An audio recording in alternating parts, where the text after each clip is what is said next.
Dalam 2 pekan terakhir, harga kedelai bahan baku pembuat tahu dan tempe terus berfluktuasi antara Rp9.000 hingga Rp10.000 per kilogramnya. Ini adalah harga tertinggi sepanjang sejarah ekonomi Indonesia. Dampaknya tentu saja memukul ribuan perajin tahu dan tempe skala kecil. Tercatat ribuan perajin yang sudah mengurangi produksi. Bahkan banyak juga yang mengurangi karyawan. Sekarang ini sudah ribuan pengrajin tempe dan tahu yang mengurangi produksinya. Sudah ribuan itu yang memberhentikan karyawannya. Dan juga sudah berkurang pendapatan mereka, sehingga dengan demikian maka kami akan melakukan tahap pertama sebagai warga negara yang baik, kami akan melakukan mogok produksi. Sementara itu, pemerintah menyatakan kesiapannya menyelesaikan persoalan dengan memberikan insentif kepada petani. Nantinya insentif diberikan di bagian hulu dan hilir. Di hulu, insentif yang diberikan berupa benih unggul, pupuk bersubsidi, dan penyuluhan teknis. Sedangkan insentif di sektor hilir berupa jaminan harga. Oleh karena itu tentu memang diperlukan tambahan areal baru. Ya, areal baru yang dulu pernah saya sampaikan perlu tambahan 500.000 hektar minimal untuk bisa kita swasembada. Ya, tetapi kan faktanya mencari lahan juga bukan persoalan mudah. Ya. Nah, tapi inti utamanya adalah pemicunya di harga itu. Kalau insentif harga menarik buat petani tidak perlu disuruh-suruh, pasti mereka menang. Meski pemerintah sudah mengambil langkah untuk memperbaiki kelangkaan kedelai, namun banyak pihak yang menilai pemerintah terlambat. Pasalnya tidak akan terjadi kelangkaan kedelai jika saja pemerintah sudah memperhitungkan masalah itu jauh-jauh hari.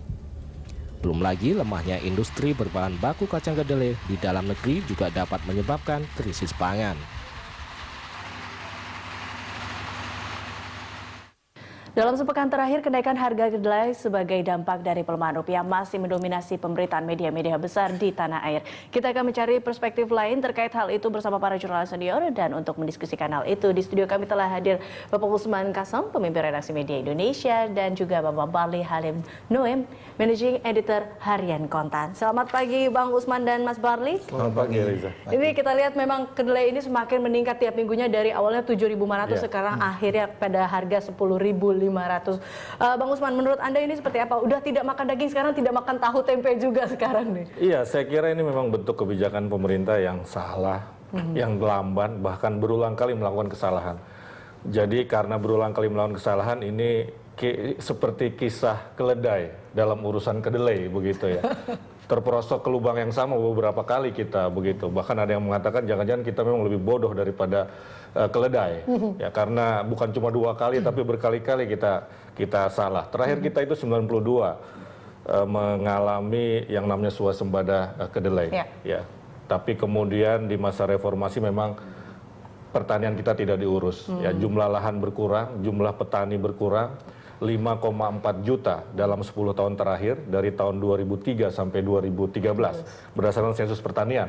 Artinya 2 periode pemerintahan SBY ini tidak melakukan apa-apa sebetulnya di bidang pertanian. Lahan kedelai itu menyusut dari 1,7 ya, 1,7 juta hektar sekarang menjadi sekitar 700.000 hektar saja. Jadi penyusutannya itu luar biasa dalam 10 tahun terakhir dari 92 ke 2011 ya. Ini apa yang dilakukan pemerintah memang tidak ada begitu. Anda melihat bahwa ini ada kelambanan di bagian pemerintah dan juga kebijakan yang salah dalam hal ini. Kebijakan yang salah. Oke, ini sebelum kita ke Mas Berli, ini ada sebuah grafik dulu.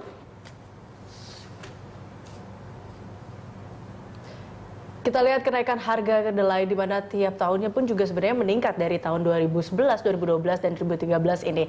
Bahkan peningkatannya yang dari 5.000 yang akhirnya sekalian Rp10.000 kan, ini meningkat, dan di tahun yang kita lihat 2012 dan 2013 ini peningkatannya juga cukup meninggi sebenarnya. Iya. Ini juga produksi kedelai Indonesia.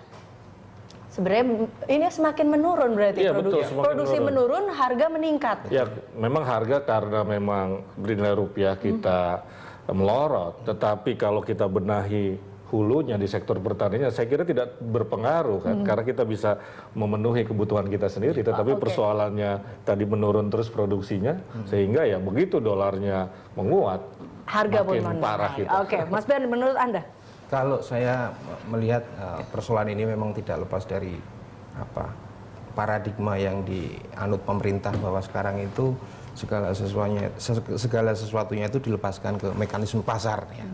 Jadi segala sesuatunya itu dilakukan atau dicarikan solusinya dengan solusi yang instan atau tambal sulam. Jadi petani bukan petani, maksud saya itu pengusaha atau perajin kedelai ketika tahu tempe ketika mereka kekurangan pasokan, kemudian dibuka keran impornya, diserahkan semuanya mekanismenya kepada pasar. Nah, disinilah yang kemudian menimbulkan krisis pasokan tahu dan tempe kedelai selama bertahun-tahun gitu ya. Jadi solusi instan yang selalu ditempuh oleh pemerintah itu yang sebenarnya menjadi akar persoalan, dan lebih jauh daripada itu paradigma yang teramat liberal dari pemerintah kita itu yang menjadi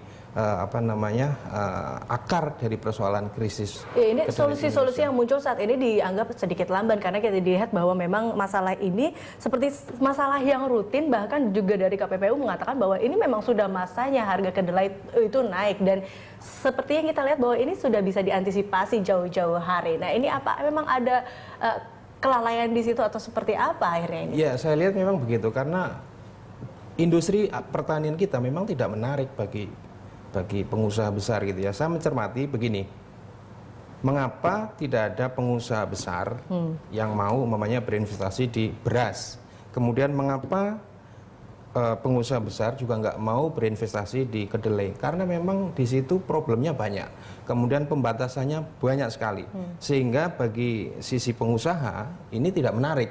Karena tidak menarik, makanya tidak ada investasi besar di industri pangan. Artinya dari sisi supply itu memang tidak akan pernah mencukupi. Semuanya diserahkan sama petani, dan kita tahu petani kita itu petani tipe gurem ya. Dia hanya punya lahan sekitar 1.000 meter persegi.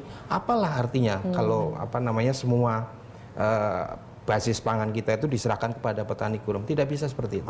Nah ini kalau dari Bang Usman, Anda melihat memang ada kurangnya antisipasi dari pihak pemerintah ataupun Iya betul, kurang sekali antisipasi. Saya ingat betul tahun 2012 kami membuat headline judulnya Indonesia Darurat Tempe. Kurang dari setahun lalu. Bangsa tempe, bayangkan kekurangan tempe.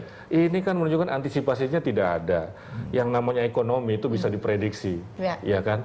Ada data-data angka BPS itu tidak pernah dipakai oleh pemerintah begitu.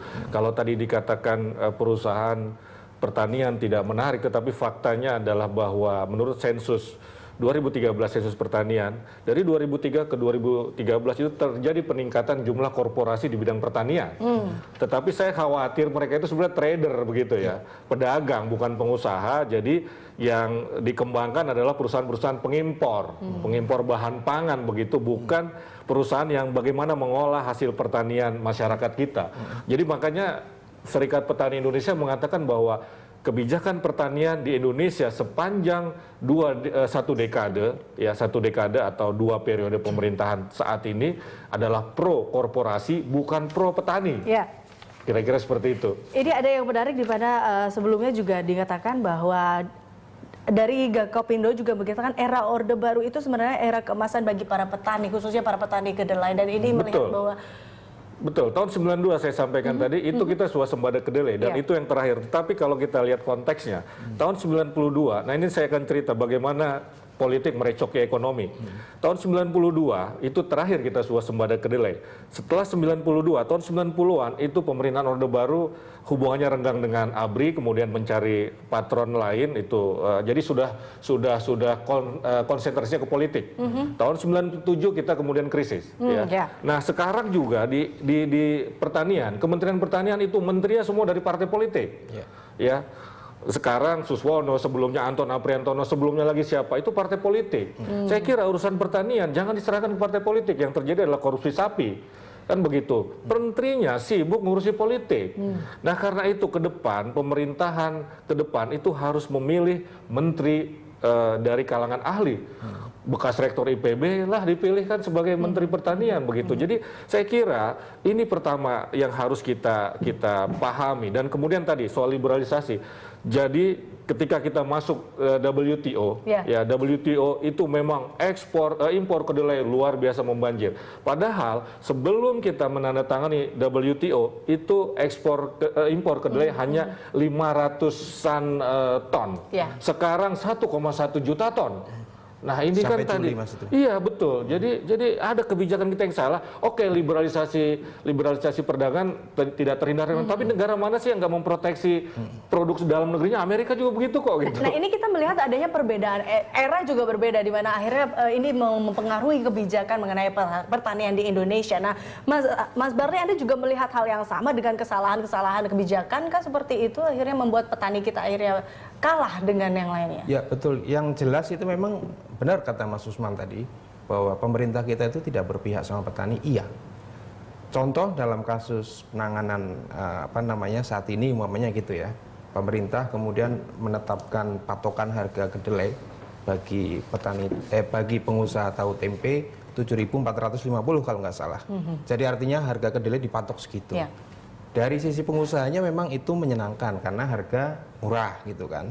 Tetapi kalau mamanya bagi sisi petani itu sangat tidak menguntungkan. Karena apa? Karena dari beberapa pembicaraan kita dengan kalangan petani mamanya gitu ya, kos produksi rata-rata untuk 1 kilogram kedelai itu sekitar 7.100. Artinya dia cuma punya margin sekitar Rp300 gitu. Sementara kebijakan pemerintah yang diambil adalah mengimpor. Dan kita tahu sekarang harga kedelai sekitar 516 US per ton ya. Kalau dirupiahkan, kalau di kilogram kan sekitar 5.000-an, 5.500 gitu. Taruh kata dengan biaya pengiriman gitu ya ada sekitar 1.000. Jadi dia masih sekitar 6.000 sampai di Indonesia. Jadi marginnya gede.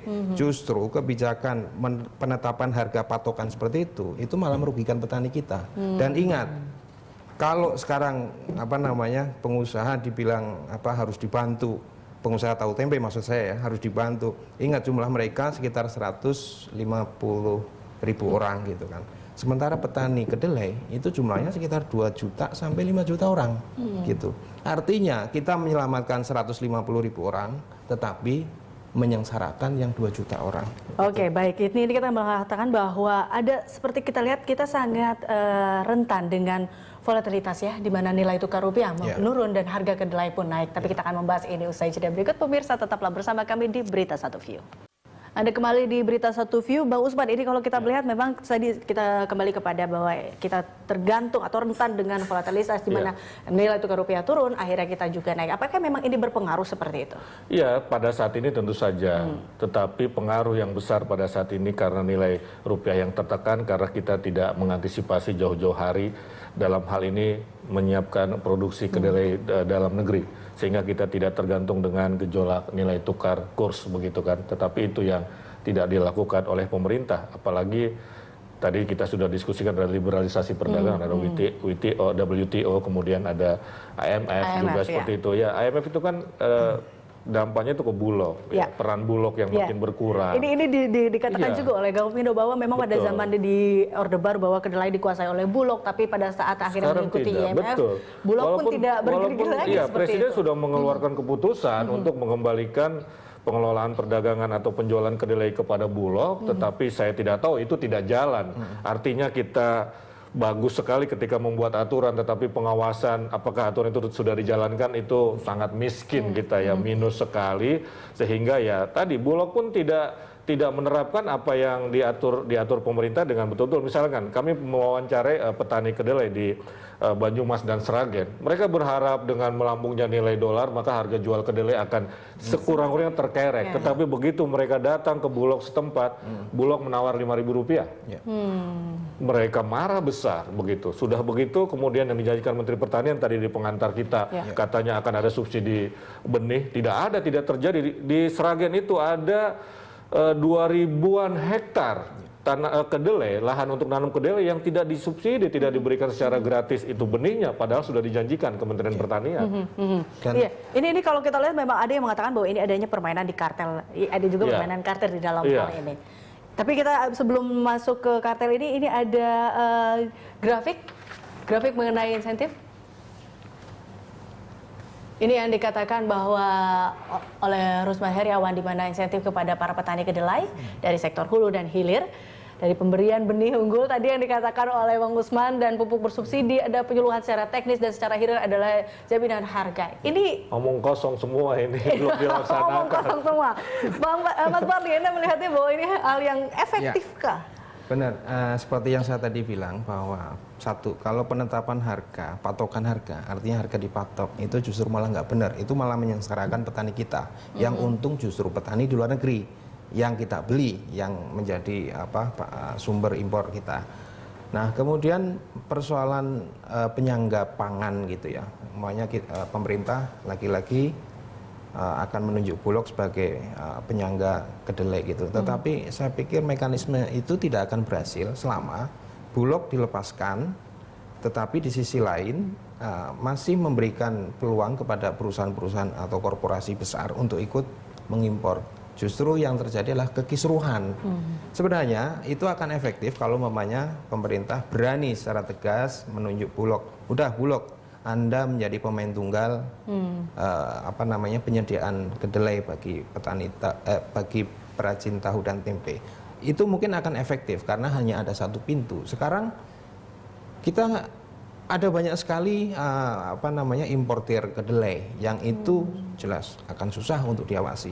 Padahal kelemahan pemerintah kita sekarang adalah dalam hal pengawasan gitu kan. Nah, bagaimana mungkin Bulog akan bisa enak untuk menyangga kebutuhan perajin tahu dan tempe. Itu satu. Mungkin kita bisa berkaca pada kasus impor daging itu kan. Ketika menjelang Lebaran, Bulog ditugasi untuk mengimpor daging. Oke, dia mengimpor memang. Tetapi kemudian ada berbagai macam blackmail lah, jadi dagingnya yang haram lah, karena disembelih dengan tidak mengucapkan basmalah atau lain-lain sebagainya. Itu semata-mata kalau menurut saya itu adalah perang dagang antar para importir gitu. Jadi kalau mau dalam jangka pendek untuk menstabilkan harga, ya sudah berikan keleluasan pada Bulog untuk menstabilkan harga, menyangga kebutuhan perajin tahu dan tempe. Oke, baik. Kita selanjutnya akan melihat grafik berikut, ada grafik quote. Masih dari Usman Heriawan yang mengatakan makanya petani harus diberi jaminan berupa harga pokok pembelian sebesar 7.000 per kilogram. Nah, itu baru bisa mendorong petani yang menanam kedelai. Anda sepakat dengan itu? Enggak bisa. Karena harusnya 7.100 produksinya. Itu baru biaya produksi. Oke. Dari mana keuntungan petani? Itu yang harus dipikirkan. Dari mana? Nah, ini ada satu lagi dari Arya Bima. Insentif yang paling real adalah subsidi harga kedelai dengan pengawasan ketat agar subsidi bisa dinikmati konsumen tempe tahu lewat perajin. Ya, saya kira apa yang disampaikan Menteri tadi dan Wamen ya, ada insentif di tingkat hulu hingga hilir. Hulu itu benih, pupuk, penyuluhan pertanian, kemudian di tingkat hilir harga, itu sebetulnya bagus semua. Ya bagus, tetapi bagi saya adalah apakah itu diimplementasikan? Apakah itu sudah diimplementasikan? Saya khawatir negeri ini adalah negeri yang kaya konsep tetapi miskin implementasi, kaya gagasan tetapi miskin realisasi. Saya yakin itu belum diterapkan. Seperti yang kami wawancarai kemarin dari kontak tani dan nelayan andalan. Ya dia bilang, ya nggak dikasih kami benih. Kemudian tadi yang saya sampaikan, petani kedelai di Sragen ternyata menjual ke Bulog setempat harganya Rp5.000. Jadi tidak dilaksanakan apa yang sebetulnya bagus di atas kertas, tetapi buruk dalam pelaksanaan itu. Apa yang terjadi, mengapa tidak dilaksanakan? Ada apa di balik itu semua? Kita akan membahasnya di Berita Satu View. Usai jeda berikut, tetaplah bersama kami. Anda kembali bersama kami, Bang Usman dan juga Mas Barli. Ini kalau kita melihat tadi ada yang salah kebijakan dan juga ada yang kesalahan-kesalahan lainnya. Lalu apa yang harus dilakukan? Solusi apa? Upaya apa? Ya, nomor satu persoalan kedelai pertama-tama karena makin berkurangnya lahan. Ya, bisa digenjot dengan intensifikasi pertanian. Tetapi persoalannya, Rektor IPB kemarin mengatakan dalam Disnatalis IPB, pemerintah tidak pernah memakai inovasi penemuan teknologi yang ditemukan oleh IPB. Begitu juga Batan punya teknologi bagaimana memperpendek panen kedelai dengan teknologi nuklir, kemudian BPPT punya. Jadi saya kira nomor satu itu yang harus dilakukan adalah ekstensifikasi pertanian. Itu bisa jalan kalau ada revisi undang-undang pertanahan. Artinya apa? Tidak boleh ada alih fungsi lahan dalam undang-undang itu diatur. Kemudian harus ada reformasi agraria. SBY sudah menjanjikan berulang kali akan memberikan tanah kepada petani, tapi itu tidak dilaksanakan. Ya. Yang kedua, intensifikasi pertanian melalui dengan teknologi tadi itu ya, teknologi macam-macam. Kita udah hebat-hebat kok orang IPB, BPPT, Batan begitu. Yang ketiga, apa yang disampaikan oleh Wakil Menteri Pertanian dari hulu ke hilir itu sudah tepat. Dan yang lain lagi, menterinya jangan dari parpol lah, saya kira begitu. Itu bisa menyelesaikan mudah-mudahan. Oke, Mas Barli. Kalau saya lebih melihat satu, yang pertama harus dibenahi juga adalah persoalan database. Jadi sebenarnya kebutuhan pangan kita itu berapa? Itu memang masalah yang tampaknya sepele, tetapi menjadi krusial karena kita nggak pernah tahu sebenarnya kebutuhan kita itu berapa. Gitu. Tadi soal intensifikasi dan ekstensifikasi saya setuju. Kemudian yang perlu juga dilakukan adalah menghilangkan stigma bahwa kedelai itu tidak cocok untuk tropis. Enggak lah. Teknologi pertanian itu kan teknologi yang sudah berkembang maju gitu ya. Jadi dimanapun dia bisa diterapkan, diaplikasikan. Jadi inovasi-inovasi di PB itu banyak sekali penelitiannya. Benih unggul itu juga banyak sekali, ada ratusan jenis yang bisa diterapkan di Indonesia. Kemudian satu lagi, mungkin dari sisi institusinya juga perlu dibenahi juga. Maksudnya begini, selama ini urusan pangan karena konsekuensi dari liberalisasi, akhirnya pangan menjadi domainnya Menteri Perdagangan.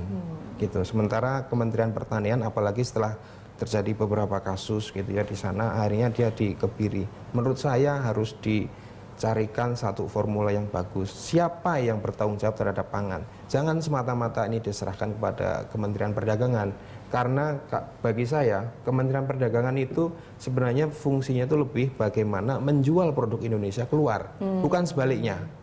Kalau umpamanya ini dipasrahi tugas untuk menjaga pangan di tanah air, saya pikir terlalu riskan juga. Jadi yang terjadi adalah ya buka tutup impor tadi. Oke, Bang Usman, ini terakhir ini bagaimana mungkin menertibkan kartel yang menjadi pertanyaan juga, apakah ada kartel di balik ini? Iya, saya kira selalu ada kartel ya. Tadi karena tadi ada kepentingan politik di dalam pertanian, itu daerah itu lahan basah begitu, sehingga kartel bisa bermain di situ. Soal benih misalnya, itu kita mendengar investigasi yang kami lakukan, itu benih dibagikan kepada petani kalau memilih partai tertentu misalnya begitu kan.